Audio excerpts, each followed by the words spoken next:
Next topic ਹੈ ਬੇਟੇ ਚੱਟਾਨਾਂ ਬਾਰੇ। ਪਹਿਲਾਂ ਆਪਾਂ ਕੀਤਾ ਸੀ ਕਿ ਧਰਤੀ ਦੇ ਅੰਦਰਲੇ ਭਾਗ ਕਿਹੜੇ ਕਿਹੜੇ ਹਨ। ਹੁਣ ਇਹਦੇ ਵਿੱਚ ਆਪਾਂ ਦੇਖਾਂਗੇ ਕਿ ਚੱਟਾਨਾਂ ਬਾਰੇ। ਚੱਟਾਨਾਂ ਕੀ ਹੁੰਦੀਆਂ ਹਨ? ਉਹਨਾਂ ਸਾਰੇ ਪਦਾਰਥਾਂ ਨੂੰ ਜਿਨ੍ਹਾਂ ਤੋਂ ਧਰਤੀ ਦਾ ਚਾਪੜ ਬਣਿਆ ਹੋਇਆ ਹੁੰਦਾ ਹੈ ਉਸਨੂੰ ਚੱਟਾਨ ਆਖਦੇ ਹਨ। ਚੱਟਾਨਾਂ ਤਿੰਨ ਤਰ੍ਹਾਂ ਦੀਆਂ ਹੁੰਦੀਆਂ ਰਜੇ। ਕਿਹੜੀਆਂ ਕਿਹੜੀਆਂ? ਅਗਨੀ ਚੱਟਾਨਾਂ, ਤੈਅਦਾਰ ਚੱਟਾਨਾਂ, ਰੂਪਾਂਤਰਿਤ ਚੱਟਾਨਾਂ। ਅਗਨੀ ਚੱਟਾਨਾਂ, ਅਗਨੀ ਜਿਹੜਾ ਵਰਡ ਹੈ, ਜਿਹੜਾ ਸ਼ਬਦ ਹੈ, ਉਹ ਲਾਤੀਨੀ ਭਾਸ਼ਾ ਦੇ ਸ਼ਬਦ ਇਗਨਿਸ ਤੋਂ ਲਿਆ ਗਿਆ ਹੈ, ਜਿਸ ਦਾ ਅਰਥ ਹੈ ਅੱਗ। ਇੱਥੇ ਅਗਨੀ ਸ਼ਬਦ ਤੋਂ ਭਾਵ ਉੱਚੇ ਤਾਪਮਾਨ ਤੋਂ ਹੈ। ਮੈਂ ਤੁਹਾਨੂੰ ਇੰਪੋਰਟੈਂਟ ਕਰਵਾਉਂਗੀ ਰਜੇ, ਜਿਹੜਾ ਤੁਸੀਂ ਜਿੰਨਾ ਲਰਨ ਕਰਨਾ ਓਨਾ ਹੀ ਪੇਪਰ 'ਚ ਲਿਖਣਾ ਹੈ, ਓਨਾ ਕਰਵਾਉਂਗੀ। ਇਸ ਲਈ ਅਗਨੀ ਚੱਟਾਨਾਂ ਉਹ ਚੱਟਾਨਾਂ ਹਨ ਜਿਨ੍ਹਾਂ ਦਾ ਨਿਰਮਾਣ ਪ੍ਰਿਥਵੀ ਦੇ ਅੰਦਰੂਨੀ ਭਾਗ ਵਿੱਚ ਮਿਲਦੇ ਅਤਿਅੰਤ ਗਰਮ ਅਤੇ ਪਿਘਲੇ ਹੋਏ ਤਰਲ, ਜਿਹਨੂੰ ਲਾਵਾ ਕਹਿੰਦੇ ਹਨ, ਦੇ ਠੰਡਾ ਹੋਣ ਅਤੇ ਠੋਸ ਹੋਣ ਨਾਲ ਬਣਦਾ ਹੈ, ਜਿਸ ਨੂੰ ਮੈਗਮਾ ਕਹਿੰਦੇ ਹਨ। ਜਦੋਂ ਕੀ ਹੁੰਦਾ ਹੈ, ਜਦੋਂ ਆਪਣੀ ਧਰਤੀ ਦੇ ਥੱਲੇ ਬਹੁਤ ਜ਼ਿਆਦਾ ਤਾਪਮਾਨ ਵੱਧ ਜਾਂਦਾ ਹੈ, ਜਿੱਥੋਂ ਧਰਤੀ ਪੋਲੀ ਹੁੰਦੀ ਹੈ ਉੱਥੋਂ ਉਹ ਲਾਵਾ ਦੇ ਰੂਪ ਵਿੱਚ, ਵੋਲਕੈਨੋ ਦੇ ਰੂਪ ਵਿੱਚ, ਜਵਾਲਾਮੁਖੀ ਕਹਿੰਦੇ ਜਿਹਨੂੰ, ਉਹਦੇ ਰੂਪ ਵਿੱਚ ਉਹ ਲਾਵਾ ਬਾਹਰ ਆਉਂਦਾ ਹੈ। ਅਤੇ ਜਦੋਂ ਉਹ ਗਰਮ ਤਰਲ ਪਦਾਰਥ ਬਾਹਰ ਆ ਕੇ ਠੰਡਾ ਹੋ ਜਾਂਦਾ ਹੈ, ਉਸਨੂੰ ਉਦੋਂ ਮੈਗਮਾ ਕਿਹਾ ਜਾਂਦਾ ਹੈ। ਇਹ ਹੈ ਤੁਹਾਡਾ ਅਗਨੀ ਚੱਟਾਨਾਂ ਬਾਰੇ। ਅਗਨੀ ਚੱਟਾਨਾਂ ਦੋ ਤਰ੍ਹਾਂ ਦੀਆਂ ਹੁੰਦੀਆਂ, ਅੰਤਰਵੇਦੀ ਅਗਨੀ ਚੱਟਾਨਾਂ ਅਤੇ ਬਾਹਰਵੇਦੀ ਅਗਨੀ ਚੱਟਾਨਾਂ। ਅੰਤਰਵੇਦੀ ਅਗਨੀ ਚੱਟਾਨਾਂ ਸਾਫ਼ ਹੀ ਪਤਾ ਲੱਗ ਰਿਹਾ ਹੈ ਕਿ ਜਦੋਂ ਗਰਮ ਤਰਲ ਪਦਾਰਥ ਧਰਤੀ ਦੇ ਸਤਹ ਦੇ ਉੱਤੇ ਆ ਜਾਂਦਾ ਹੈ ਉਸਨੂੰ ਲਾਵਾ ਕਹਿੰਦੇ ਹਨ। ਜਦੋਂ ਠੰਡਾ ਹੋ ਜਾਊਗਾ ਉਸਨੂੰ ਮੈਗਮਾ ਕਹਿਣਗੇ। ਮੈਗਮਾ ਦੇ ਧਰਤੀ ਦੇ ਅੰਦਰ ਹੀ ਹੌਲੀ ਹੌਲੀ ਠੰਡਾ ਹੋ ਕੇ ਬਣਨ ਵਾਲੀਆਂ ਚੱਟਾਨਾਂ ਨੂੰ ਅੰਤਰਵੇਦੀ ਚੱਟਾਨਾਂ ਕਿਹਾ ਜਾਂਦਾ ਹੈ। ਅਤੇ ਬਾਹਰਵੇਦੀ ਕੀ ਹੋਊਗਾ? ਜਦੋਂ ਉਹ ਚੱਟਾਨਾਂ ਬਾਹਰ ਆ ਕੇ ਠੰਡੀਆਂ ਹੋ ਜਾਣਗੀਆਂ, ਉਹਨਾਂ ਨੂੰ ਬਾਹਰਵੇਦੀ ਚੱਟਾਨਾਂ ਕਿਹਾ ਜਾਊਗਾ। ਦੂਸਰੀ ਚੱਟਾਨਾਂ ਦਾ ਨਾਮ ਹੈ ਤੈਅਦਾਰ ਚੱਟਾਨਾਂ।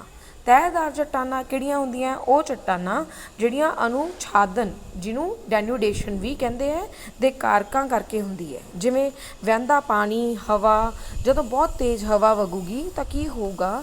ਮਿੱਟੀ ਦੇ ਕਣ, ਹੋਰ ਸਾਰੀਆਂ ਚੀਜ਼ਾਂ ਵੀ ਪਾਣੀ ਜਾਂ ਹਵਾ ਇੱਕ ਥਾਂ ਤੋਂ ਦੂਜੀ ਥਾਂ 'ਤੇ ਲੈ ਕੇ ਜਾਂਦੇ ਹੈ, ਤਾਂ ਉਹਨੂੰ ਡਿਪੋਜ਼ਿਟ ਕਰਦੇ ਰਹਿੰਦੇ ਹੈ, ਮਤਲਬ ਅਪਰਦਨ ਕਿਰਿਆ ਚੱਲਦੀ ਰਹਿੰਦੀ ਹੈ, ਉੱਥੇ ਉਸਨੂੰ ਜਮ੍ਹਾਂ ਕਰ ਦਿੰਦੇ ਆ। ਜਦੋਂ ਲੱਖਾਂ ਸਾਲ ਤੱਕ ਇਹ ਜਮਾਓ ਚੱਲਦਾ ਰਹੂਗਾ ਤਾਂ ਉੱਥੇ ਕੀ ਹੋਊਗਾ? ਤਲਛਟੀ ਜਾਂ ਫਿਰ ਤੈਅਦਾਰ, ਨਵੀਂ ਤੋਂ ਨਵੀਂ ਤੈਅ ਬਣਦੀ ਰਹੂਗੀ, ਬਹੁਤ ਜ਼ਿਆਦਾ ਤੈਅਦਾਰ ਚੱਟਾਨਾਂ ਬਣ ਜਾਂਦੀਆਂ ਅਤੇ ਇਹ ਉਪਜਾਊ ਵੀ ਹੁੰਦੀਆਂ। ਜਮਾਓ, ਚੌਥੀ ਲਾਈਨ ਦੇਖੋ, ਜਮਾਓ ਦੀ ਇਹ ਕਿਰਿਆ, ਪੰਜਵੀਂ, ਲੱਖਾਂ ਸਾਲ ਚੱਲਦੀ ਰਹਿੰਦੀ ਹੈ, ਜਿਸ ਨਾਲ ਇਹ ਚੱਟਾਨੀ ਮਾਦਾ ਪਰਤ ਦਰ ਪਰਤ ਜਮ੍ਹਾਂ ਹੁੰਦਾ ਜਾਂਦਾ ਹੈ ਅਤੇ ਅਤਿਅੰਤ ਦਬਾਅ ਕਾਰਨ ਕਠੋਰ ਹੋ ਜਾਂਦਾ ਹੈ। ਆਂਤਰਿਕ ਮਤਲਬ ਅੰਦਰ ਹੀ ਜੋ ਕਿਰਿਆਵਾਂ ਚੱਲਦੀਆਂ ਜਾਂ ਰਸਾਇਣਿਕ ਕਿਰਿਆਵਾਂ ਚੱਲਦੀਆਂ, ਉਹਦੇ ਕਰਕੇ ਇਸ ਦਾ ਰੂਪ ਚੱਟਾਨਾਂ ਦੇ ਵਿੱਚ ਬਦਲ ਜਾਂਦਾ ਹੈ। ਜਿਵੇਂ ਕਿ ਭਾਰਤ ਵਿੱਚ ਗੰਗਾ ਸਤਲੁਜ ਦਾ ਮੈਦਾਨ ਹੈ। ਤੀਜਾ ਟਾਈਪ ਹੈ, ਤੀਜੀ ਜਿਹੜੀਆਂ ਚੱਟਾਨਾਂ ਹੁੰਦੀਆਂ ਉਹ ਹੁੰਦੀਆਂ ਰੂਪਾਂਤਰਿਤ ਚੱਟਾਨਾਂ। ਨਾਮ ਤੋਂ ਹੀ ਪਤਾ ਲੱਗ ਰਿਹਾ, ਰੂਪ ਬਦਲਣਾ, ਰੂਪ ਅੰਤਰਿਤ। ਮੈਟਾਮੋਰਫਿਕ ਵੀ ਕਹਿੰਦੇ ਆ ਇਹਨੂੰ। ਮੈਟਾਮੋਰਫਿਕ ਸ਼ਬਦ ਗ੍ਰੀਕ ਭਾਸ਼ਾ ਦੇ ਦੋ ਸ਼ਬਦਾਂ ਦੇ ਮੇਲ ਤੋਂ ਬਣਿਆ ਹੈ। ਮੈਟਾ, ਜਿਹਨੂੰ ਬਦਲਾਵ ਕਿਹਾ ਜਾਂਦਾ ਹੈ, ਮੋਰਫ ਮਤਲਬ ਰੂਪ ਦਾ ਬਦਲਾਅ। ਇਹਦੇ ਵਿੱਚ ਕੀ ਹੁੰਦਾ ਹੈ ਕਿ ਚੱਟਾਨਾਂ ਆਪਦਾ ਰੰਗ, ਰੂਪ, ਕਠੋਰਤਾ, ਇਹ ਸਾਰੀ ਚੀਜ਼ ਨੂੰ ਬਦਲ ਲੈਂਦੀਆਂ ਹਨ। ਇਸ ਵਰਗ ਵਿੱਚ ਉਹ ਚੱਟਾਨਾਂ ਆਉਂਦੀਆਂ ਹਨ ਜੋ ਆਪਣੇ ਰੂਪ ਨੂੰ ਬਦਲ ਦਿੰਦੀਆਂ ਹਨ। ਧਰਤੀ ਵਿੱਚ ਪਾਏ ਜਾਣ ਵਾਲੇ ਤਾਪ, ਦਬਾਅ ਜਾਂ ਦੋਨਾਂ ਦੇ ਸੰਯੁਕਤ ਪ੍ਰਭਾਵ ਦੇ ਕਰਕੇ ਅਗਨੀ ਅਤੇ ਤੈਅਦਾਰ ਚੱਟਾਨਾਂ ਦਾ ਰੂਪ ਬਦਲ ਜਾਂਦਾ ਹੈ। ਕਠੋਰਤਾ ਕਈ ਵਾਰੀ ਜ਼ਿਆਦਾ ਕਠੋਰ ਹੋ ਜਾਂਦੀਆਂ। ਇਹਨਾਂ ਪਰਿਵਰਤਨਾਂ ਦੇ ਕਾਰਨ ਮੂਲ ਰੂਪ ਤੋਂ ਬਦਲੀਆਂ ਹੋਈਆਂ ਇਹਨਾਂ ਚੱਟਾਨਾਂ ਨੂੰ ਰੂਪਾਂਤਰਿਤ ਚੱਟਾਨਾਂ ਕਿਹਾ ਜਾਂਦਾ ਹੈ। ਇਹ ਤੁਹਾਡੀਆਂ ਮੇਨ ਤਿੰਨ ਟਾਈਪਸ ਹੈ ਚੱਟਾਨਾਂ ਦੀਆਂ, ਜਿਹੜੀਆਂ ਤੁਸੀਂ ਲਰਨ ਕਰਨੀਆਂ ਹੈ। ਸਭ ਤੋਂ ਪਹਿਲੀ ਕੀ ਕੀਤੀ ਸੀ? ਇਗਨੀਅਸ ਰੌਕਸ। ਇਗਨੀਅਸ ਰੌਕਸ ਨੂੰ ਆਪਾਂ ਕੀ ਬੋਲਦੇ ਹਾਂ? ਅਗਨੀ ਚੱਟਾਨਾਂ। ਦੂਸਰੀ ਕੀਤੀ ਹੈ ਤੈਅਦਾਰ ਚੱਟਾਨਾਂ, ਸੈਡੀਮੈਂਟਰੀ ਰੌਕਸ। ਤੀਸਰੀ ਕੀਤੀ ਹੈ ਮੈਟਾਮੋਰਫਿਕ ਰੌਕਸ। ਇਹ ਤਿੰਨ ਤਰ੍ਹਾਂ ਦੀਆਂ ਚੱਟਾਨਾਂ ਹਨ। ਹੁਣ ਆਪਾਂ ਪੜ੍ਹਾਂਗੇ ਮਿੱਟੀ ਦੇ ਬਾਰੇ। ਮਿੱਟੀ ਕੀ ਹੁੰਦੀ ਹੈ ਅਤੇ ਮਿੱਟੀ ਦਾ ਖੁਰਨਾ ਕੀ ਹੁੰਦਾ ਹੈ। ਦੇਖੋ ਮਿੱਟੀ ਕੀ ਹੈ? ਮਿੱਟੀ ਇੱਕ ਮਹੱਤਵਪੂਰਨ ਭੂਮੀ ਸਾਧਨ ਹੈ। ਮਿੱਟੀ ਦੀ ਉਪਜਾਊ ਸ਼ਕਤੀ ਵਿੱਚ ਹੀ ਇਸ ਦਾ ਮਹੱਤਵ ਹੈ। ਮਤਲਬ ਕੀ ਕਹਿਣਾ ਚਾਹੁੰਦੇ ਹੈ ਕਿ ਜਿੰਨੀ ਮਿੱਟੀ ਉਪਜਾਊ ਹੋਊਗੀ ਉਨੀ ਹੀ ਉਹ ਲਾਹੇਵੰਦ ਹੋਊਗੀ, ਉਨੀ ਵਧੀਆ ਹੋਊਗੀ। ਉਹਦੇ ਵਿੱਚ ਜ਼ਿਆਦਾ ਤੋਂ ਜ਼ਿਆਦਾ ਆਪਾਂ ਅਨਾਜ ਪੈਦਾ ਕਰ ਸਕਾਂਗੇ। ਜਿੰਨਾ ਜ਼ਿਆਦਾ ਅਨਾਜ ਪੈਦਾ ਕਰ ਸਕਾਂਗੇ ਉਨਾ ਜ਼ਿਆਦਾ ਸਾਡਾ ਫਾਇਦਾ ਹੋਊਗਾ ਅਤੇ ਦੇਸ਼ ਵੀ ਤਰੱਕੀ ਕਰੂਗਾ। ਇਹ ਮਿੱਟੀ ਖੁਰਨ ਤੋਂ ਕੀ ਭਾਵ ਹੁੰਦਾ ਹੈ ਉਹ ਵੀ ਮੈਂ ਤੁਹਾਨੂੰ ਦੱਸੂਗੀ, ਤੇ ਖੁਰਦੀ ਕਿਉਂ ਹੈ ਉਹ ਵੀ ਦੱਸੂਗੀ। ਇਹ ਤੁਸੀਂ ਆਪ ਰੀਡ ਕਰ ਲੈਣਾ ਹੈ, ਤੁਹਾਨੂੰ ਉਹਨਾਂ ਦੱਸਿਆ ਮੈਂ ਜਿੰਨਾ ਤੁਹਾਡੇ ਲਈ ਇੰਪੋਰਟੈਂਟ ਹੈ। ਦੈਨ ਉਸ ਤੋਂ ਬਾਅਦ ਆਪਾਂ ਮਿੱਟੀ ਦੀ ਕਿਸਮਾਂ ਬਾਰੇ ਪੜ੍ਹਾਂਗੇ ਅਤੇ ਮਿੱਟੀ ਦੀ ਰਚਨਾ ਕਿਵੇਂ ਹੁੰਦੀ ਹੈ ਉਸ ਬਾਰੇ ਪੜ੍ਹਨ ਲੱਗੇ ਹਾਂ। ਸੰਸਾਰ ਵਿੱਚ ਅਨੇਕ ਪ੍ਰਕਾਰ ਦੀ ਮਿੱਟੀ ਮਿਲਦੀ ਹੈ। ਇਹਨਾਂ ਦੀ ਵੰਡ ਉਤਪੱਤੀ, ਬਣਤਰ ਅਤੇ ਜਲਵਾਯੂ ਦੇ ਆਧਾਰ 'ਤੇ ਕੀਤੀ ਜਾਂਦੀ ਹੈ। ਪੇਜ ਨੰਬਰ 14 ਦੇਖੋ, ਉਹਦੇ ਵਿੱਚ ਇਹ ਲਿਖਿਆ ਹੋਇਆ ਕਲਾਸ 7, ਇਹ ਸੈਕਿੰਡ ਚੈਪਟਰ ਦਾ ਹੀ ਪਾਰਟ ਚੱਲ ਰਿਹਾ। ਅਸਲ ਵਿੱਚ ਇਹੀ ਕਾਰਕ ਹਨ ਜੋ ਮਿੱਟੀ ਦੇ ਨਿਰਮਾਣ ਵਿੱਚ ਸਹਾਇਕ ਹੁੰਦੇ ਹਨ ਅਤੇ ਮਿੱਟੀ ਦੀ ਉਪਜਾਊ ਸ਼ਕਤੀ ਨੂੰ ਬਣਾਉਂਦੇ ਹਨ। ਜਿਸ ਮੂਲ ਚੱਟਾਨ ਤੋਂ ਮਿੱਟੀ ਬਣੀ ਹੁੰਦੀ ਹੈ ਉਸ ਦੇ ਗੁਣ ਉਸੇ ਤਰ੍ਹਾਂ ਦੇ ਹੀ ਹੁੰਦੇ ਹਨ। ਹੁਣ ਮੂਲ ਚੱਟਾਨ ਤੋਂ ਕੀ ਮਤਲਬ ਹੈ? ਹੁਣ ਆਪਾਂ ਕਿਹਾ ਸੀ ਨਾ ਕਿ 3 ਤਰ੍ਹਾਂ ਦੀਆਂ ਰੌਕਸ ਹੁੰਦੀਆਂ, 3 ਤਰ੍ਹਾਂ ਦੀਆਂ ਚੱਟਾਨਾਂ ਹੁੰਦੀਆਂ। ਹੁਣ ਇਹ ਡਿਪੈਂਡ ਕਰਦਾ ਹੈ ਕਿ ਜੇ ਉਹ ਮੈਟਾਮੋਰਫਿਕ ਰੌਕ ਹੈ, ਅਗਨੀ ਚੱਟਾਨ ਹੈ, ਜਾਂ ਫਿਰ ਸੈਡੀਮੈਂਟਰੀ ਚੱਟਾਨ ਹੈ। ਜੇ ਤਾਂ ਉਹ ਸੈਡੀਮੈਂਟਰੀ ਮਤਲਬ ਤਹਿਦਾਰ ਚੱਟਾਨ ਹੈ, ਤਾਂ ਜਿਹੜੀ ਮਿੱਟੀ ਤਹਿਦਾਰ ਚੱਟਾਨਾਂ ਤੋਂ ਬਣੂਗੀ ਉਹ ਮਿੱਟੀ ਉਪਜਾਊ ਹੋਊਗੀ, ਅਤੇ ਜਿਹੜੀ ਅਗਨੀ ਚੱਟਾਨਾਂ ਤੋਂ ਬਣੂਗੀ ਉਹ ਇੰਨੀ ਉਪਜਾਊ ਨਹੀਂ ਹੋਊਗੀ। ਦੂਸਰੀ ਗੱਲ ਇਹ ਹੁੰਦੀ ਹੈ ਕਿ ਮਿੱਟੀ ਜਿੰਨੀ ਉਪਜਾਊ ਕਿਹਦੇ 'ਤੇ ਡਿਪੈਂਡ ਕਰੂਗਾ ਕਿ ਰੇਨਫਾਲ ਹੋ ਰਹੀ ਹੈ ਕਿ ਨਹੀਂ, ਵਰਖਾ ਹੋ ਰਹੀ ਹੈ ਕਿ ਨਹੀਂ। ਜਦੋਂ ਤੱਕ ਵਰਖਾ ਜਿਸ ਏਰੀਆ ਦੇ ਵਿੱਚ ਜ਼ਿਆਦਾ ਹੋਊਗੀ ਉੱਥੋਂ ਦੀ ਮਿੱਟੀ ਉਪਜਾਊ ਹੋਊਗੀ, ਅਤੇ ਜਿੱਥੇ ਰੇਗਿਸਤਾਨ ਹੋਣਗੇ, ਮਾਰੂਥਲ ਹੋਣਗੇ, ਉੱਥੇ ਮਿੱਟੀ ਤਾਂ ਮਿਲੂਗੀ ਨਹੀਂ, ਉੱਥੇ ਰੇਤ ਹੀ ਮਿਲੂਗੀ। ਸੈਕਿੰਡ ਪੈਰੇ ਦੇ ਵਿੱਚ ਦੇਖੋ ਲਿਖਿਆ ਹੋਇਆ ਹੈ, ਨਦੀਆਂ, ਹਿਮ ਨਦੀਆਂ ਅਤੇ ਹਵਾ ਕਿਸੇ ਥਾਂ ਦੀ ਮਿੱਟੀ ਨੂੰ ਬਣਾਉਣ ਵਿੱਚ ਹਿੱਸਾ ਪਾਉਂਦੀਆਂ ਹਨ। ਨਦੀਆਂ ਜਿੱਥੇ ਪਾਣੀ ਦਾ ਇੱਕ ਮਹੱਤਵਪੂਰਨ ਸੋਮਾ ਹਨ, ਉੱਥੇ ਇਹ ਮਿੱਟੀ ਦੇ ਨਿਰਮਾਣ ਵਿੱਚ ਵੀ ਸਹਾਇਕ ਹਨ। ਨਦੀ ਘਾਟੀਆਂ ਅਤੇ ਡੈਲਟਿਆਂ ਵਿੱਚ ਉਪਜਾਊ ਜਲੋੜ ਮਿੱਟੀ ਅਜਿਹੀ ਮਿੱਟੀ ਹੈ ਜੋ ਕਿ ਸਭ ਤੋਂ ਜ਼ਿਆਦਾ ਉਪਜਾਊ ਹੈ, ਜੋ ਕਿਸੇ ਦੇਸ਼ ਦਾ ਬਹੁਤ ਹੀ ਉੱਘਾ ਸਾਧਨ ਹਨ। ਇਹ ਮਿੱਟੀ ਸੰਸਾਰ ਦੀ ਵੱਡੀ ਵਸੋਂ ਲਈ ਭੋਜਨ ਪ੍ਰਦਾਨ ਕਰਦੀ ਹੈ। ਤੁਸੀਂ ਜਾਣਦੇ ਹੋ ਕਿ ਜਲਵਾਯੂ ਨਾਲ ਬਨਸਪਤੀ ਬਦਲ ਜਾਂਦੀ ਹੈ। ਆਪਾਂ ਇਹ ਪਹਿਲੇ ਪਾਰਟ 'ਚ ਕੀਤਾ ਸੀ ਕਿ ਡਿਪੈਂਡ ਕਰਦਾ ਹੈ ਕਿ ਪੇੜ ਪੌਦੇ ਕਿਹੋ ਜਿਹੇ ਹੋਣਗੇ, ਕਿ ਉੱਥੋਂ ਦਾ ਐਟਮੋਸਫੀਅਰ ਕਿਹੋ ਜਿਹਾ, ਉੱਥੋਂ ਦਾ ਜਲਵਾਯੂ ਕਿਹੋ ਜਿਹਾ। ਪਰ ਕਹਿੰਦੇ ਕਿ ਬਨਸਪਤੀ ਦੀ ਕਿਸਮ ਅੱਗੇ ਮਿੱਟੀ ਨੂੰ ਵੀ ਪ੍ਰਭਾਵਿਤ ਕਰਦੀ ਹੈ। ਜਿਵੇਂ ਕਿ ਹੁਣ ਮੈਂ ਤੁਹਾਨੂੰ ਦੱਸਿਆ ਸੀ, ਮੰਨ ਲਓ ਕਿ ਜਿਵੇਂ ਆਪਾਂ ਮੈਦਾਨੀ ਇਲਾਕੇ ਤੋਂ ਪਹਾੜਾਂ ਵੱਲ ਜਾਵਾਂਗੇ ਤਾਂ ਉੱਥੋਂ ਦੀ ਮਿੱਟੀ ਵੀ ਬਦਲਦੀ ਜਾਵੇਗੀ। ਨਮੀ ਦਾ ਵੀ ਬਹੁਤ ਅਸਰ ਪੈਂਦਾ ਹੈ ਮਿੱਟੀ 'ਤੇ। ਨੈਕਸਟ ਹੈ ਥਰਡ ਲਾਈਨ, ਇਸ ਆਧਾਰ 'ਤੇ ਬਹੁਤਾ ਸਮਾਂ ਬਰਫ਼ ਨਾਲ ਢਕੀ ਰਹਿਣ ਵਾਲੀ ਮਿੱਟੀ, ਜਿਵੇਂ ਟੁੰਡਰਾ ਦੀ ਮਿੱਟੀ, ਠੰਡੇ ਅਤੇ ਵਤਰੀਲੇ ਖੰਡਾਂ ਦੀ ਪੌਡਜ਼ੋਲ ਮਿੱਟੀ, ਸ਼ੀਤ ਊਸ਼ਨ ਘਾਹ ਖੇਤਰਾਂ ਦੀ ਕਾਲੀ ਮਿੱਟੀ, ਸ਼ੀਤ ਊਸ਼ਨ ਖੁਸ਼ਕ ਭਾਗਾਂ ਦੀ ਅਖਰੋਟ ਰੰਗੀ ਜਾਂ ਚੈਸਟਨਟ ਮਿੱਟੀ, ਖੁਸ਼ਕ ਰੇਤਲੇ ਖੇਤਰਾਂ ਦੀ ਮਾਰੂਥਲੀ ਮਿੱਟੀ, ਪਤਝੜੀ ਦੀ ਭੂਰੀ ਮਿੱਟੀ, ਊਸ਼ਨ ਖੰਡੀ ਲਾਲ ਮਿੱਟੀ ਆਦਿ ਮਿੱਟੀਆਂ ਦੀਆਂ ਇਹ ਕਿਸਮਾਂ ਹਨ, ਜਿਵੇਂ ਜੋ ਕਿ ਜਲਵਾਯੂ 'ਤੇ, ਨਮੀ 'ਤੇ, ਵਾਤਾਵਰਣ 'ਤੇ ਬਹੁਤ ਪ੍ਰਭਾਵਿਤ ਹੁੰਦੀ ਹੈ। ਕਈ ਥਾਵਾਂ 'ਤੇ ਕਾਲੀ ਮਿੱਟੀ ਪਾਈ ਜਾਂਦੀ ਹੈ, ਜਿਵੇਂ ਕਿ ਮਹਾਰਾਸ਼ਟਰ ਦੇ ਵਿੱਚ। ਹੁਣ ਜਦੋਂ ਮਿੱਟੀ ਡਿਫਰੈਂਟ ਹੋਊਗੀ ਤਾਂ ਉਹਦੇ ਵਿੱਚ ਗੁਣ ਵੀ ਅਲੱਗ ਹੋਣਗੇ। ਮਿੱਟੀ ਦੇ ਅਲੱਗ ਹੋਣ ਕਰਕੇ ਉਹਦੇ 'ਚ ਜਿਹੜੇ ਤੱਤ ਹੋਣਗੇ ਉਹ ਅਲੱਗ ਹੋਣਗੇ। ਜਿਵੇਂ ਕਾਲੀ ਮਿੱਟੀ ਦੇ ਵਿੱਚ ਕਾਟਨ ਸਭ ਤੋਂ ਜ਼ਿਆਦਾ ਉੱਗਦੀ ਹੈ, ਉਹ ਲਾਲ ਮਿੱਟੀ 'ਚ ਨਹੀਂ ਉੱਗ ਸਕਦੀ। ਕਹਿਣ ਤੋਂ ਭਾਵ ਇਹ ਹੈ ਕਿ ਹਰੇਕ ਮਿੱਟੀ ਦੀ ਕਿਸਮ ਵੱਖਰੀ ਹੋਣ ਦੇ ਨਾਲ ਉਸ ਦੇ ਗੁਣ ਵੀ ਵੱਖਰੇ ਹੋਣਗੇ ਅਤੇ ਉਹਦੇ ਵਿੱਚ ਉੱਗਣ ਵਾਲੀਆਂ ਚੀਜ਼ਾਂ ਵੀ ਵੱਖਰੀਆਂ ਹੋਣਗੀਆਂ। ਇਹ ਤੁਹਾਡੀ ਸੀ ਮਿੱਟੀ ਦੀ ਕਿਸਮਾਂ। ਹੁਣ ਮੈਂ ਤੁਹਾਨੂੰ ਨਕਸ਼ਾ ਦਿਖਾਉਂਦੀ ਹਾਂ। ਦੇਖੋ, ਮਿੱਟੀ ਦੀਆਂ ਕਿਸਮਾਂ ਭਾਰਤ ਵਿੱਚ ਜਲੋੜ ਮਿੱਟੀ, ਲਾਲ ਮਿੱਟੀ, ਕਾਲੀ ਮਿੱਟੀ, ਲੇਟਰਾਈਟ ਮਿੱਟੀ, ਖੁਸ਼ਕ ਰੇਤੀਲੀ ਮਿੱਟੀ ਅਤੇ ਪਰਬਤੀ ਮਿੱਟੀ। ਇਹ ਪੇਪਰਾਂ 'ਚ ਆਉਂਦਾ ਵੀ ਹੁੰਦਾ ਹੈ। ਇਹ ਨਕਸ਼ਾ ਤੁਸੀਂ ਕਰ ਲੈਣਾ, ਜਿਹਦੇ ਵਿੱਚ ਦੇਖੋ ਉੱਪਰ ਪਰਬਤ, ਜਿੱਥੇ ਪਰਬਤ ਹੈ ਉੱਥੇ ਪਰਬਤੀ ਮਿੱਟੀ ਕਹੀ ਹੈ। ਹਰਾ ਇਲਾਕਾ ਜਿੱਥੇ ਆਪਾਂ ਕਿਹਾ ਸੀ ਗੰਗਾ ਬ੍ਰਹਮਪੁੱਤਰਾ ਪਲੇਨਸ ਹੈ, ਉੱਥੇ ਜਲੋੜ ਮਿੱਟੀ ਪਾਈ ਜਾਂਦੀ ਹੈ। ਜਿੱਥੇ ਕਾਲੀ, ਇੱਥੇ ਇਹਨਾਂ ਨੇ ਨੀਲਾ ਰੰਗ ਕੀਤਾ ਹੈ। ਮਹਾਰਾਸ਼ਟਰ ਤੁਹਾਨੂੰ ਦੱਸਿਆ ਸੀ ਹੁਣੇ, ਮਹਾਰਾਸ਼ਟਰ ਹੈ, ਉੱਥੇ ਕਾਲੀ ਮਿੱਟੀ ਪਾਈ ਜਾਂਦੀ ਹੈ।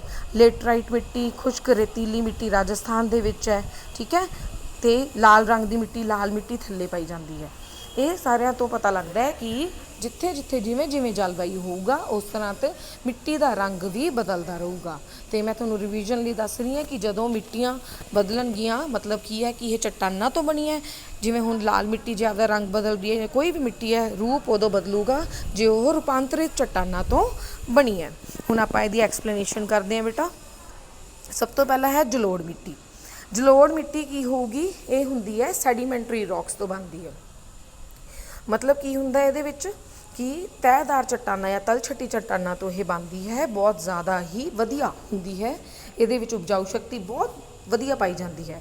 ਇਹ ਪੰਜਾਬ ਇਹਨਾਂ ਇਲਾਕਿਆਂ ਦੇ ਵਿੱਚ ਜਿਹਨੂੰ ਗੰਗਾ ਬ੍ਰਹਮਪੁੱਤਰ ਪਲੇਨ ਏਰੀਆ ਕਹਿੰਦੇ ਹੈ, ਇਹਦੇ ਵਿੱਚ ਪਾਈ ਜਾਂਦੀ ਹੈ। ਜਲੋੜ ਮਿੱਟੀ ਦਾ ਨਿਰਮਾਣ ਦਰਿਆਵਾਂ ਦੁਆਰਾ ਲਿਆਂਦੀ ਗਈ ਮਹੀਨ ਗਾਦ ਜਾਂ ਬਰੀਕ ਮਿੱਟੀ ਦੇ ਨਿਖੇਪਣ ਡੈਪੋਜੀਸ਼ਨ ਨਾਲ ਬਣਦੀ ਹੈ। ਇਹ ਸੰਸਾਰ ਵਿੱਚ ਸਭ ਤੋਂ ਉਪਜਾਊ ਮਿੱਟੀ ਕਿਸਮਾਂ ਵਿੱਚੋਂ ਇੱਕ ਹੈ। ਭਾਰਤ ਦੇ ਉੱਤਰੀ ਮੈਦਾਨ ਅਤੇ ਪ੍ਰਾਇਦੀਪੀ ਭਾਰਤ ਦੇ ਦਰਿਆਵਾਂ ਦੇ ਡੈਲਟਾ ਪ੍ਰਦੇਸ਼ਾਂ ਵਿੱਚ ਪਾਏ ਜਾਣ ਕਰਕੇ ਇਸ ਨੂੰ ਡੈਲਟਾਈ ਮਿੱਟੀ ਵੀ ਕਿਹਾ ਜਾਂਦਾ ਹੈ। ਭਾਰਤ ਨੇ ਲਗਭਗ 55% ਹਿੱਸੇ ਜਾਂ ਭਾਗ 'ਤੇ ਫੈਲੀ ਹੋਈ ਇਸ ਮਿੱਟੀ ਦਾ ਹਰ ਸਾਲ ਨਵੀਨੀਕਰਨ ਹੁੰਦਾ ਰਹਿੰਦਾ ਹੈ। ਕਿਵੇਂ ਨਵੀਨੀਕਰਨ ਹੋਊਗਾ? ਜਦੋਂ ਮੈਂ ਤੁਹਾਨੂੰ ਦੱਸਿਆ ਸੀ ਕਿ ਤਹਿਦਾਰ ਮਿੱਟੀ ਹੈ, ਹਵਾ ਪਾਣੀ ਦੇ ਨਾਲ ਹਰੇਕ ਵਾਰ ਨਵੀਂ ਤਹਿ ਬਣਦੀ ਹੈ। ਜਦੋਂ ਨਵੀਂ ਤਹਿ ਬਣੀ ਜਾਊਗੀ ਇਹ ਉਪਜਾਊ ਹੋਰ ਹੁੰਦੀ ਜਾਊਗੀ, ਉੱਚੀ ਹੁੰਦੀ ਜਾਊਗੀ। ਗੰਗਾ ਬ੍ਰਹਮਪੁੱਤਰ ਦਰਿਆਵਾਂ ਦੇ ਡੈਲਟਾ ਪ੍ਰਦੇਸ਼ ਜਾਂ ਹੜ੍ਹ ਦੇ ਮੈਦਾਨਾਂ ਵਿੱਚ ਤੁਲਨਾਤਮਕ ਤੌਰ 'ਤੇ ਨਵੀਂ ਜਲੋੜ ਮਿੱਟੀ ਨਿਰਮਿਤ ਮਿੱਟੀ ਨੂੰ ਖਾਡਰ, ਜਦਕਿ ਦਰਿਆਈ ਘਾਟੀਆਂ ਦੇ ਉੱਪਰਲੇ ਭਾਗਾਂ ਵਿੱਚ ਤੁਲਨਾਤਮਕ ਤੌਰ 'ਤੇ ਪੁਰਾਣੀ ਅਤੇ ਮੋਟੀ ਜਲੋੜੀ ਮਿੱਟੀ ਨੂੰ ਬਾਂਗਰ ਕਹਿੰਦੇ ਹਨ। ਇਹ ਖਾਦਰ ਤੇ ਬਾਂਗਰ ਦੋ ਕੁਐਸਚਨ ਆਉਂਦੇ ਹੁੰਦੇ ਆ ਕਿ ਖਾਦਰ ਕਿਸ ਨੂੰ ਕਿਹਾ ਜਾਂਦਾ, ਬਾਂਗਰ ਕਿਸ ਨੂੰ ਕਿਹਾ ਜਾਂਦਾ ਹੈ। ਇਹਦੇ ਵਿੱਚ ਇਹਨਾਂ ਨੇ ਇਹ ਗੱਲ ਕਹੀ ਹੈ ਕਿ ਜਦੋਂ ਨਵੀਂ ਜਲੋੜੀ ਮਿੱਟੀ ਬਣੂਗੀ ਤਾਂ ਉਸ ਨੂੰ ਖਾਡਰ ਕਿਹਾ ਜਾਊਗਾ, ਅਤੇ ਜਦੋਂ ਉਹ ਦਰਿਆਈ ਘਾਟੀਆਂ ਦੇ ਉੱਪਰਲੀ ਭਾਗਾਂ ਵਿੱਚ ਤੁਲਨਾਤਮਕ ਤੌਰ 'ਤੇ ਪੁਰਾਣੀ ਅਤੇ ਮੋਟੀ ਜਲੋੜੀ ਮਿੱਟੀ ਹੋਊਗੀ ਉਸ ਨੂੰ ਬਾਂਗਰ ਕਿਹਾ ਜਾਊਗਾ। ਦੂਸਰੀ ਹੈ ਕਾਲੀ ਮਿੱਟੀ, ਜਿਸ ਨੂੰ ਰੇਗਰ ਮਿੱਟੀ ਵੀ ਕਿਹਾ ਜਾਂਦਾ ਹੈ।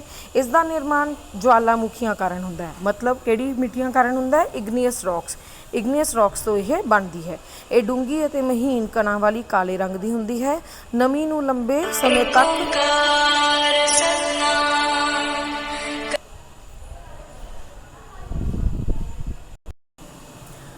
ਇਹ ਡੂੰਘੀ ਅਤੇ ਮਹੀਨ ਕਣਾਂ ਵਾਲੇ ਕਾਲੇ ਰੰਗ ਦੀ ਹੁੰਦੀ ਹੈ ਅਤੇ ਨਮੀ ਨੂੰ ਲੰਬੇ ਸਮੇਂ ਤੱਕ ਸੁਰੱਖਿਅਤ ਰੱਖ ਸਕਦੀ ਹੈ। ਕਪਾਹ ਦੀ ਖੇਤੀ ਲਈ ਬਹੁਤ ਢੁਕਵੀਂ ਅਤੇ ਲਾਹੇਵੰਦ ਹੁੰਦੀ ਹੈ, ਇਸ ਕਰਕੇ ਇਸ ਨੂੰ ਕਪਾਹ ਵਾਲੀ ਮਿੱਟੀ ਵੀ ਕਿਹਾ ਜਾਂਦਾ ਹੈ। ਇਹ ਮਹਾਰਾਸ਼ਟਰ, ਮੱਧ ਪ੍ਰਦੇਸ਼, ਗੁਜਰਾਤ ਅਤੇ ਤਾਮਿਲਨਾਡੂ ਦੇ ਇਲਾਕਿਆਂ ਵਿੱਚ ਪਾਈ ਜਾਂਦੀ ਹੈ। ਥਰਡ ਹੈ ਲਾਲ ਮਿੱਟੀ। ਲਾਲ ਮਿੱਟੀ ਕੀ ਹੈ? ਅਗਨੀ ਚੱਟਾਨਾਂ ਤੋਂ ਬਣੀ ਇਹ ਲਾਲ ਮਿੱਟੀ ਭਾਰਤੀ ਪ੍ਰਾਇਦੀਪ ਦੇ ਦੱਖਣੀ ਅਤੇ ਪੂਰਬੀ ਭਾਗਾਂ ਦੇ ਊਸ਼ਣ ਅਤੇ ਆਮ ਕਰਕੇ ਖੁਸ਼ਕ ਭਾਗਾਂ ਵਿੱਚ ਪਾਈ ਜਾਂਦੀ ਹੈ। ਇਹ ਲੋਹ ਆਕਸਾਈਡ ਦੀ ਅਧਿਕਤਾ, ਮਤਲਬ ਲੋਹਾ ਇਹਦੇ ਵਿੱਚ ਜ਼ਿਆਦਾ ਹੈ, ਇਸ ਕਰਕੇ ਇਸ ਦਾ ਰੰਗ ਲਾਲ ਹੁੰਦਾ ਹੈ। ਇਹ ਬਹੁਤ ਘੱਟ ਹੀ ਉਪਜਾਊ ਹੁੰਦੀ ਹੈ, ਚੰਗੀ ਪੈਦਾਵਾਰ ਇਹਦੇ ਵਿੱਚ, ਲੇਕਿਨ ਖਾਦਾਂ ਦੀ ਸਹਾਇਤਾ ਦੇ ਨਾਲ ਇਸ ਨੂੰ ਪੈਦਾਵਾਰ ਇਹਦੇ ਵਿੱਚ ਕੀਤੀ ਜਾ ਸਕਦੀ ਹੈ। ਕਿੱਥੇ ਕਿੱਥੇ ਪਾਈ ਜਾਂਦੀ ਹੈ? ਉੜੀਸਾ, ਪੂਰਬੀ ਮੱਧ ਪ੍ਰਦੇਸ਼, ਤੇਲੰਗਾਨਾ, ਤਾਮਿਲਨਾਡੂ ਦੀ ਪਠਾਰ ਅਤੇ ਪੱਛਮੀ ਮਹਾਰਾਸ਼ਟਰ ਵਿੱਚ। ਲੇਟਰਾਈਟ ਮਿੱਟੀ, ਇਹ ਮਿੱਟੀ ਗਰਮ ਅਤੇ ਸਿੱਲੇ ਪ੍ਰਦੇਸ਼ਾਂ ਵਿੱਚੋਂ ਮਿਲਦੀ ਹੈ ਜਿੱਥੇ ਭਾਰੀ ਮੌਸਮੀ ਵਰਖਾ ਹੁੰਦੀ ਹੈ। ਭਾਰੀ ਵਰਖਾ ਅਤੇ ਉੱਚੇ ਤਾਪਮਾਨ ਵਜੋਂ ਮਿੱਟੀ ਦੀ ਉੱਪਰੀ ਤਹਿ 'ਤੇ ਪੌਸ਼ਟਿਕ ਤੱਤ ਘੁਲ ਕੇ ਨੀਚੇ ਚਲੇ ਜਾਂਦੇ ਹਨ, ਜਿਸ ਪ੍ਰਕਿਰਿਆ ਨੂੰ ਲੀਚਿੰਗ ਵੀ ਕਿਹਾ ਜਾਂਦਾ ਹੈ। ਲੋਹ ਆਕਸਾਈਡ ਦੀ ਅਧਿਕ ਮਾਤਰਾ ਕਾਰਨ ਇਹ ਮਿੱਟੀ ਵੀ ਲਾਲ ਰੰਗ ਦੀ ਹੁੰਦੀ ਹੈ। ਲੇਟਰਾਈਟ ਮਿੱਟੀ, ਜਦੋਂ ਤੁਹਾਨੂੰ ਕੋਈ ਇਹ ਪੁੱਛਿਆ ਜਾ ਸਕਦਾ ਹੈ ਕਿ ਕੋਈ ਮਿੱਟੀ ਲਾਲ ਰੰਗ ਦੀ ਉਦੋਂ ਹੋਊਗੀ ਜਦੋਂ ਉਹਦੇ ਵਿੱਚ ਲੋਹੇ ਦੀ ਬਹੁਤਾਤ ਜ਼ਿਆਦਾ ਪਾਈ ਜਾਵੇਗੀ। ਇਹ ਜ਼ਿਆਦਾ ਉਪਯੋਗੀ ਨਹੀਂ ਹੁੰਦੀ, ਲੇਕਿਨ ਭਵਨ ਨਿਰਮਾਣ ਦੇ ਵਿੱਚ ਇਸ ਦਾ ਮਤਲਬ ਬਿਲਡਿੰਗਸ ਵਗੈਰਾ ਬਣਾਉਣ ਦੇ ਵਿੱਚ ਇਸ ਨੂੰ ਬਹੁਤ ਵਰਤਿਆ ਜਾਂਦਾ ਹੈ। ਇਹ ਪੱਛਮੀ ਘਾਟ ਅਤੇ ਛੋਟਾ ਨਾਗਪੁਰ ਦੀ ਪਠਾਰ ਅਤੇ ਉੱਤਰ ਪੂਰਬੀ ਰਾਜਾਂ ਦੇ ਵਿੱਚ ਲੇਟਰਾਈਟ ਮਿੱਟੀ ਪਾਈ ਜਾਂਦੀ ਹੈ।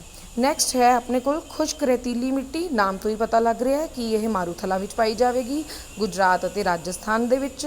ਇਹਦੇ ਵਿੱਚ ਪਾਣੀ ਜ਼ਿਆਦਾ ਇਹ ਨਹੀਂ ਸੋਖਦੀ ਮਿੱਟੀ, ਇਸ ਕਰਕੇ ਇਸ ਦੀ ਉਪਜਾਊ ਸ਼ਕਤੀ ਵੀ ਨਹੀਂ ਹੁੰਦੀ ਅਤੇ ਫਸਲਾਂ ਵੀ ਜ਼ਿਆਦਾ ਇੱਥੇ ਨਹੀਂ ਉਗਾਈਆਂ ਜਾ ਸਕਦੀਆਂ। ਲਾਸਟ ਹੈ ਪਰਬਤੀ ਮਿੱਟੀ। ਲੋਹ ਤੱਤਾਂ ਵਿੱਚ ਧਨੀ ਇਹ ਮਿੱਟੀ ਮੁੱਖ ਕਰਕੇ ਹਿਮਾਲਿਆਈ ਪ੍ਰਾਂਤਾਂ ਵਿੱਚ ਪਾਈ ਜਾਂਦੀ ਹੈ। ਇਹ ਘੱਟ ਡੂੰਘੀ ਅਤੇ ਪਤਲੀ ਤਹਿ ਵਾਲੀ ਹੁੰਦੀ ਹੈ। ਲੋੜੀਂਦੀ ਵਰਖਾ ਪ੍ਰਾਪਤ ਕਰਨ ਵਾਲੇ ਭਾਗਾਂ ਵਿੱਚ ਇਸ ਮਿੱਟੀ 'ਤੇ ਚਾਹ ਦੀ ਖੇਤੀ ਕੀਤੀ ਜਾ ਸਕਦੀ ਹੈ। ਆਪਾਂ ਬਹੁਤ ਵਾਰੀ ਪੜ੍ਹਿਆ ਕਿ ਪਰਬਤਾਂ ਦੇ ਵਿੱਚ ਚਾਹ ਦੀ ਖੇਤੀ ਕੀਤੀ ਜਾਂਦੀ ਹੈ ਨਾ। ਉਦੋਂ ਬਾਅਦ ਹੈ ਭੂ-ਖੋਰਨ ਤੋਂ ਕੀ ਭਾਵ ਹੈ?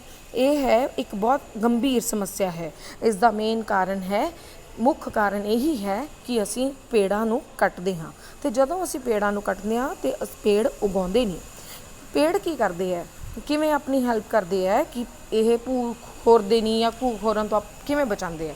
ਉਹਨਾਂ ਦੀ ਜਿਹੜੀ ਜੜ੍ਹਾਂ ਹੁੰਦੀਆਂ ਉਹ ਮਿੱਟੀ ਨੂੰ ਫੜ ਕੇ ਰੱਖਦੀਆਂ। ਜਦੋਂ ਕੋਈ ਹੜ੍ਹ ਵੀ ਆਉਂਦਾ ਹੈ ਜਾਂ ਬਹੁਤ ਤੇਜ਼ ਹਨੇਰੀ ਵਗਦੀ ਹੈ ਤਾਂ ਉਸ ਦੀਆਂ ਜੜ੍ਹਾਂ ਮਿੱਟੀ ਨੂੰ ਉੱਡਣ ਨਹੀਂ ਦਿੰਦੀਆਂ, ਅਤੇ ਪਰ ਜਦੋਂ ਦੇਖੀਏ ਕਿ ਉੱਥੇ ਉਹ ਪੇੜ ਹੋਊਗਾ ਹੀ ਨਹੀਂ ਤਾਂ ਮਿੱਟੀ ਤਾਂ ਮਿੰਟਾਂ 'ਚ ਹੀ ਉੱਡ ਜੂਗੀ। ਇਸ ਕਰਕੇ ਪੇੜ ਇੱਕ ਵੱਡਾ ਕਾਰਨ ਹੈ ਕਿ ਉਹਨਾਂ ਦੀ ਕਟਾਈ ਕੀਤੀ ਜਾਂਦੀ ਹੈ। ਹੁਣ ਦੇਖੋ ਇੱਥੇ ਕੀ ਲਿਖਿਆ ਹੈ, ਇਹ ਨਾ ਕੇਵਲ ਭਾਰਤ ਵਿੱਚ ਇੱਕ ਸਮੱਸਿਆ ਹੈ, ਸਗੋਂ ਸੰਸਾਰ ਦੇ ਹੋਰਨਾਂ ਭਾਗਾਂ ਦੇ ਵਿੱਚ ਇਹ ਗੰਭੀਰ ਸਮੱਸਿਆ ਬਣੀ ਹੋਈ ਹੈ। ਗੈਰ ਵਿਗਿਆਨਕ ਢੰਗ ਨਾਲ ਖੇਤੀ ਕਰਨਾ, ਦਰਖਤਾਂ ਦੀ ਕਟਾਈ ਕਰਨੀ, ਹੱਦੋਂ ਵੱਧ ਪਸ਼ੂਆਂ ਨੂੰ ਚਰਾਉਣਾ, ਇਹ ਸਾਰੇ ਕਾਰਨ ਹਨ ਭੂ ਖੋਰਨ ਦੇ। ਭਾਰਤ ਦੇ ਵਿੱਚ ਇਹ ਬਹੁਤ ਜ਼ਿਆਦਾ ਹੈ, ਇਸ ਲਈ ਇਹ ਬਹੁਤ ਜ਼ਰੂਰੀ ਹੋ ਗਿਆ ਹੈ ਕਿ ਨਵੇਂ ਦਰਖਤਾਂ ਨੂੰ ਲਾਇਆ ਜਾਵੇ, ਖੇਤੀਬਾੜੀ ਦੇ ਢੰਗ ਵਧੀਆ ਕੀਤੇ ਜਾਣ, ਪਸ਼ੂਆਂ ਦੇ ਚਰਾਉਣ ਲਈ ਜਿਹੜੀ ਜ਼ਮੀਨ ਹੈ ਉਹ ਲਿਮਿਟਡ ਹੋਣੀ ਚਾਹੀਦੀ ਹੈ। ਪਸ਼ੂ ਚਰਾਈ ਘਟਾਉਣ ਨਾਲ ਮਿੱਟੀ ਨੂੰ ਭੂ ਖੋਰਨ ਤੋਂ ਬਚਾਇਆ ਜਾ ਸਕਦਾ ਹੈ। ਇਹ ਹੈ ਤੁਹਾਡਾ ਮਿੱਟੀ ਬਾਰੇ ਰਾਜੇ। ਨੈਕਸਟ ਟੌਪਿਕ ਆਪਾਂ ਨੈਕਸਟ ਵੀਡੀਓ 'ਚ ਕਰਾਂਗੇ।